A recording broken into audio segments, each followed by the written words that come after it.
नमस्कार, आप देख रहे हैं आज तक। आपके साथ मैं हूं सईद अंसारी। नेपाल में शनिवार को जो भीषण भूकंप आया उसके बाद की तबाही अभी तक देखी जा रही है। आज तक के तमाम संवाददाता नेपाल में पहुंच चुके हैं और जगह जगह से वो आपको खबरें भेज रहे हैं। नेपाल के भक्तपुर जिले में जामसिंग इलाके में लगे एक कैंप में पहुंचे हमारे संवाददाता कुमार अभिषेक। कैंप में ऐसे लोग मौजूद हैं जिनकी खुद तो जान बच गई, लेकिन अपनों की तलाश इनकी अभी तक पूरी नहीं हो पाई है। जामसिंग मोहल्ले में लोगों के दबे होने की उम्मीद है और इसी की वजह है कि यहाँ रेस्क्यू ऑपरेशन नेपाल के प्रशासन और आर्मी के द्वारा चलाया जा रहा है। कई लोगों के अभी भी इस मलबे के भीतर दबे होने की आशंका है। जो इलाके के लोग हैं बता रहे हैं कि 2 लोग अंदर दबे हो सकते हैं, हालांकि उनके जिंदा बचे होने की उम्मीद बिल्कुल ही कम है। लेकिन बावजूद इसके जो स्थानीय लोग हैं, जो नेपाल के प्रशासन, आर्मी और पुलिस के लोग हैं, वो इसमें जुटे हुए हैं कि जो भी लोग इसके अंदर दफन हैं उन्हें निकाला जा सके। आप देख सकते हैं जिस तरह का डिस्ट्रक्शन है, जिस तरह का यहाँ पे मलबा गिरा है, इसमें कई लाशें अंदर हो सकती हैं। हमारे साथ कई लोग हैं यहाँ पे, आर्मी के भी लोग हैं, पुलिस के भी लोग हैं। ये बताइए कि यहाँ पे किस चीज का ऑपरेशन चल रहा है? यहाँ पर यहाँ बोल रहा है, यहाँ के स्थानीय लोग भीतर में 2 आदमी है पड़ा है, इसलिए हम लोग इसको उत्खनन कर रहा है। फाइंड आउट ये कल से जारी हो रहा है, अभी तक फाइंड आउट नहीं हुआ है। कितने लोग इस इलाके में दबे हो सकते हैं? अभी तो हमारा रिकॉर्ड में अभी तक तो 236 है जो निकाला है, उस डेथ बॉडी 236 निकाल चुका है।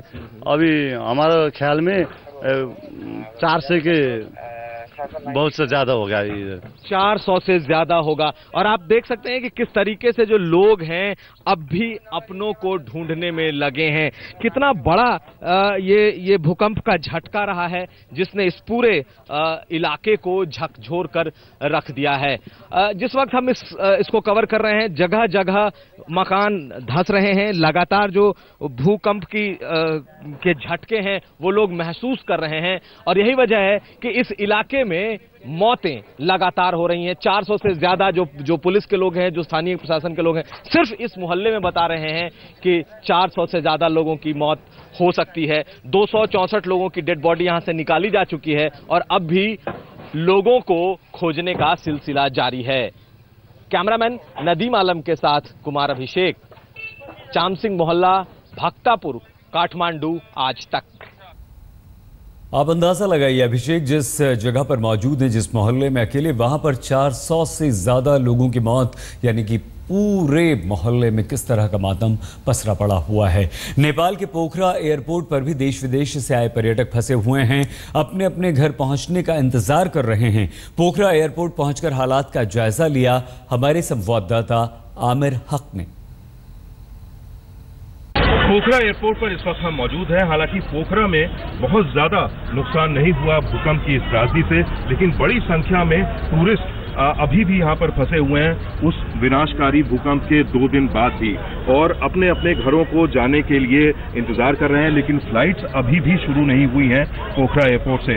इसमें बहुत सारे घरेलू सैलानी भी हैं, ऐसे लोग भी हैं जो यहाँ अलग अलग कामों से आए हुए थे या घूमने आए हुए थे, उन्हें लौटना है, और साथ ही साथ फॉरेन टूरिस्ट भी है। हालांकि चूंकि एयरपोर्ट अथॉरिटीज ने बता दिया था कि फ्लाइट अभी जल्दी शुरू नहीं हो पाएंगी, इसलिए बहुत से टूरिस्ट वापस चले गए हैं। बेहतर बात यह है क्योंकि नुकसान बहुत ज्यादा नहीं हुआ है और यहाँ के होटल्स भी टूरिस्ट से जुड़े हुए लोग बता रहे हैं कि अर्थक्वेक रेजिस्टेंट है, इसलिए लोग वापस अपने होटलों में बहुत से लोग चले हुए हैं। लेकिन अभी भी बहुत से लोग यहाँ इंतजार कर रहे हैं। ये बताइए, आप लोग कहाँ से हैं? आप लोग कब से यहाँ इंतजार कर रहे हैं और कहाँ से आए थे, किस वजह से पोखरा में रुके थे? हम यहाँ पर एक ट्रेनिंग के लिए आए थे 2 दिन पहले, लेकिन ये अर्थक्वेक की वजह से ट्रेनिंग भी रुक गई और हम जाने की रास्ते नहीं है, इसलिए हम यहाँ पर है। आपको क्या बताया जा रहा है, कब से शुरू हो पाएंगी फ्लाइट सर्विसेज? फ्लाइट 9 बजे, लेकिन हम वेट कर रहे हैं कि कब फ्लाइट आएगा और हम घाटिंग में सुन रहे हैं कि बहुत ज्यादा नुकसान हुआ है अर्थक्वेक की वजह से। आपके यहाँ हालात क्या हैं? हमारे घर कुछ भी नहीं है, वहाँ लोग खाने के लिए तरस रहे हैं, कुछ नहीं है, वही घर नहीं है, बस लोग रहे, मेडिसिन नहीं है। किस तरह से बात आपकी हो पा रही है अपने घरों के साथ? क्या आपके घर वाले परेशान भी हैं? हाँ, वो बहुत परेशान है। हमने कल सुबह बात किया था, then we are not able to talk now. Phone services नहीं मिल रही हैं? No phone services, no electricity. And और क्या परेशानियां हैं? क्या किन चीज़ों की ज़रूरत है वहाँ पर? हम कहीं से सुन रहे हैं कि वो लोग बाहर बैठे हैं और बहुत ज़्यादा परेशान है। तो ये डाडिंग से, ये लोग डाडिंग ज़िले से हैं नेपाल के, और ये भी एक ज़िला है जहाँ पर बहुत ज़्यादा नुकसान हुआ है अर्थक्वेक की वजह से। हमने अभी देखा कि यहाँ रिलीफ मटेरियल काफ़ी अलग अलग गाड़ियों में तैयार किया गया है ले जाने के लिए, ड्रॉप करने के लिए। इसमें से बहुत कुछ गोरखा के अलग अलग इलाकों में जाएगा, उसके अलावा लामजुंग में जाएगा, और डाडिंग जो बता रहे हैं ये भी इसी इलाके का वो ज़िला है जहाँ पर बड़े स्तर पर नुकसान हुआ है। और जाहिर है सरकार की अब कोशिशें हैं कि जैसे ही एयरपोर्ट शुरू हो जाए, फ्लाइट सर्विसेज शुरू हो जाए, तो कम से कम हेलीकॉप्टर्स के जरिए, एयरक्राफ्ट के जरिए ये रिलीफ मटेरियल वहाँ पर गिराया जा सके। कैमरा पर्सन हरीश कांडपाल के साथ आमिर हक, पोखरा, आज तक। तो एयरपोर्ट पर लोग फंसे हुए हैं, लेकिन कहा यह गया है कि आज से एयरपोर्ट शुरू हो जाएगा, फ्लाइट्स आनी जानी शुरू हो जाएंगी, लेकिन अभी तक इस बारे में कोई जानकारी नहीं मिली है।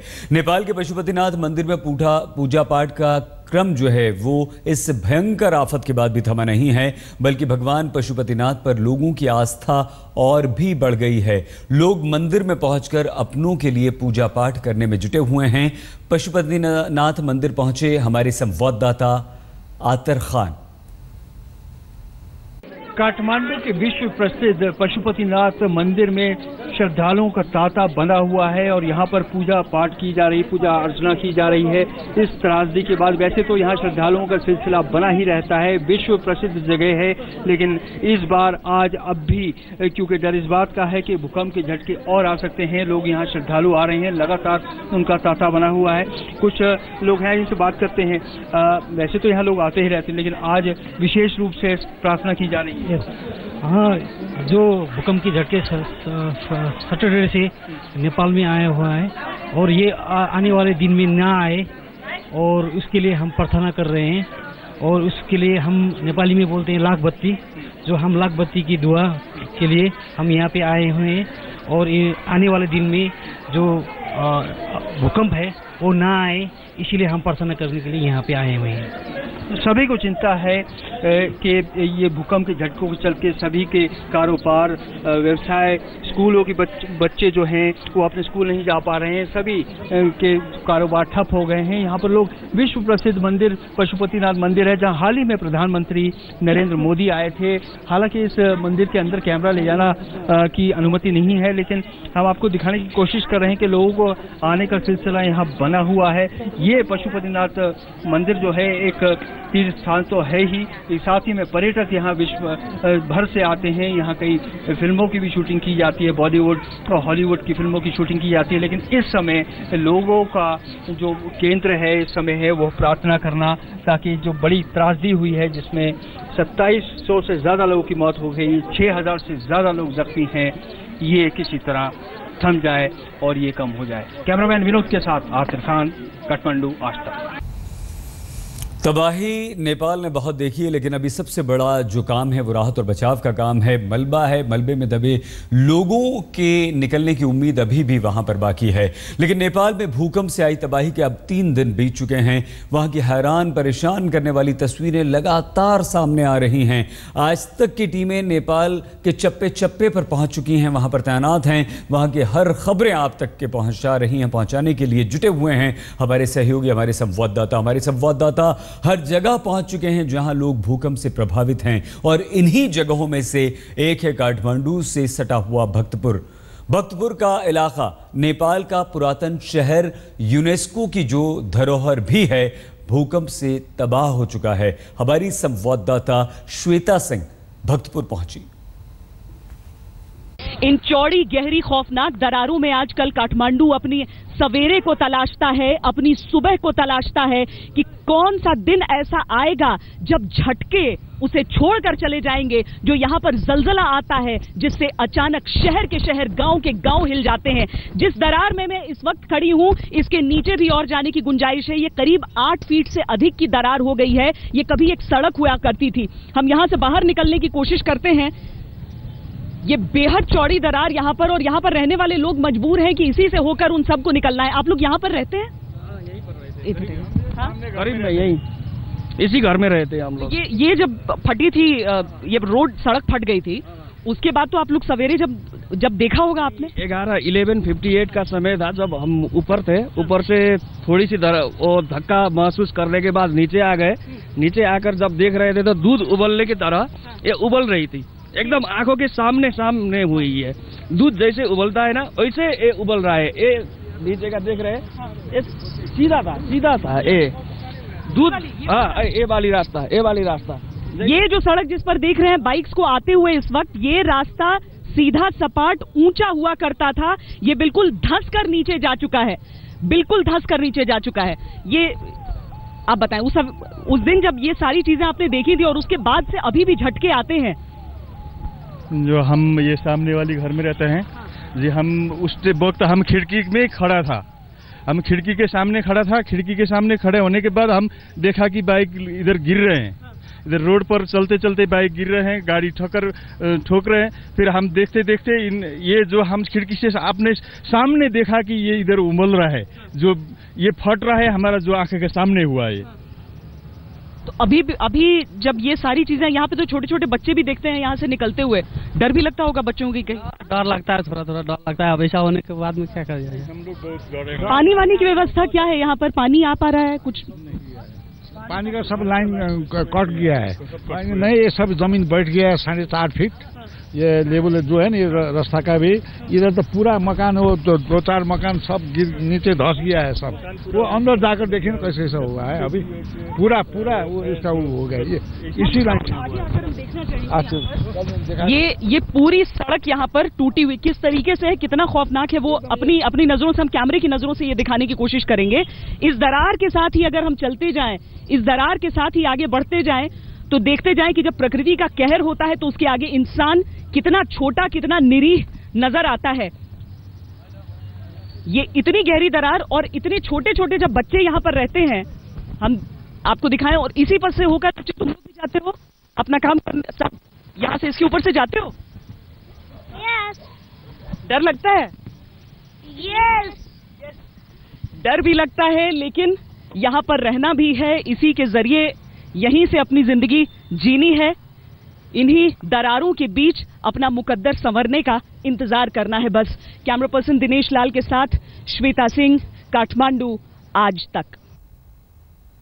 आज तक के संवाददाता अपनी आंखों देखी भेज रहे हैं, और जब उनकी कहानियां यहां आती हैं आपके लिए तो रोंगटे खड़े हो जाते हैं, दिल दहल जाता है। कोई पिता 3 दिन से अपनी बेटी का इंतजार कर रहा है, तो कोई बच्चा अपने माता पिता का सिर्फ ये इंतजार कर रहा है कि शायद मलबे के नीचे से अभी वो जिंदा बाहर निकल आए। बताएंगे आपको अब से कुछ ही देर में। आप बने रहिए हमारे साथ और देखते रहिए। तक के रिपोर्टर्स की एक बड़ी टीम नेपाल में है, हर जगह से खबरें आपके लिए भेज रही हैं, और जो खबरें आती हैं तो वो डरा देती हैं, खबरें आती हैं तो वो आंखों में आंसू ला देती हैं। दर्द है, तकलीफ है। काठमांडू की सड़कों पर कई दिल दहला देने वाली कहानियां हैं। एक पिता हैं जो अपने बेटी की तलाश पिछले 3 दिनों से कर रहे हैं, और अब भी उन्हें किसी चमत्कार का इंतजार है कि उनकी बेटी उन्हें मिल जाएगी। काठमांडू के शोभा भगवती ब्रिज पर पहुंचकर इस पिता से बात की हमारी संवाददाता मनोज्ञा लोईवाल ने। एक और एनडीआरएफ के 45 आदमी लगातार काम कर रहे हैं, और ये कर्मचारी जानने की कोशिश कर रहे हैं कि आखिरकार कितने शव फंसे हैं। तो वहीं दूसरी ओर परिजन घंटों इंतजार कर रहे हैं अपनों का एक बार चेहरा देख लेने का, कि वो कैसे थे, कैसे रहे, और किस प्रकार उन्हें ये तकलीफ से गुजरना पड़ा। आप देख सकते हैं बार बार गैस कटर्स का इस्तेमाल हो रहा है। इस 6 मंजिला इमारत जो गिरी थी यहाँ पर शोभा भगवती ब्रिज के पास, इसमें लोगों की जान गई है। इसमें ऐसे कई लोग अभी भी फंसे हुए हैं जिनकी आवाजें नहीं आ रही हैं। कल तक आवाजें आ रही थी, लेकिन अब इस गैस कटर को से इस पूरी इमारत में बड़े बड़े छेद किए जा रहे हैं, क्योंकि क्योंकि इसी के जरिए पता लगेगा कि कौन कहाँ फंसा है। और इसके साथ साथ ये भी ध्यान में रखा जाएगा कि जिनका सामान जितना निकाला जा सके उसकी जरूरत पड़े।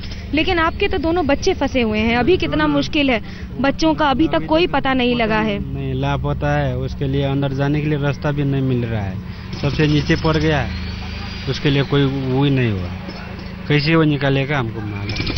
कैसे बच्चों को, कभी तक माँ का भी बुरा हाल हो रखा है कि बच्चों का आखिर हुआ क्या? माँ को भी बहुत बुरा हो रहा है, उधर बैठ रहा है, अभी बच्चा के लिए तड़प रहा है, बच्चा नहीं मिल रहा है, जिन्ना भी नहीं मिल रहा है, मर रहा भी नहीं मिल रहा है, जाने का रास्ता ही नहीं मिल रहा है, तो कैसे उसको निकालेगा। आज से तो 3 दिन हो रहा, शुरू हो रहा है, तीसरे दिन की शुरुआत हो रही है। लेकिन ये एक परिवार नहीं है, ऐसे कई परिवार हैं, ऐसे कई परिवार हैं जो इंतजार कर रहे हैं। कौन फंसा है अंदर और क्या इंतजार है? हमारा बीवी और बच्चा फंसा है, 5 महीने का बच्चा है, बीवी है, उसका इंतजार में हम बैठ रहे हैं। 3 रोज हो गया, कुछ खाया नहीं है, कुछ पिया नहीं है। यहाँ का सरकार कोई व्यवस्था नहीं कर रहा है, बैठने के लिए जगह नहीं है, ऐसे पड़ा हुआ है हम लोग। खाली पानी पी के बैठा है, बीवी का इंतजार में बैठा है, कब निकलेगा बोल के ऐसे इंतजार करके हम लोग बैठे हैं। ये इंतजार उन लोगों के लिए नहीं है जो बाहर आकर बात करेंगे, ये इंतजार उन लोगों के लिए है जो बाहर आकर सिर्फ ये बताएंगे कि आखिरकार वो अंतिम किस हाल में थे। इन परिजनों को ये भरोसा है कि भले ही अंदर से जो भी बाहर आए वो जीवित ना हों, लेकिन सबसे बड़ा सवाल ये है कि आखिरकार ये इंतजार भी कब खत्म होगा। कैमरामैन तापस बेरी के साथ मनोज्ञा लोईवाल, काठमांडू, नेपाल आज तक। यहाँ पर आप कीजिए बस थोड़ा सा इंतजार, कुछ ही देर में जब हम लौटेंगे तो आपको सीधे नेपाल लिए चलेंगे। राहत और बचाव का काम वहां पर किस तरह का चल रहा है, दर्द अभी भी है, पटरी पर जीवन लौट रहा है, लेकिन बहुत ज्यादा तकलीफ।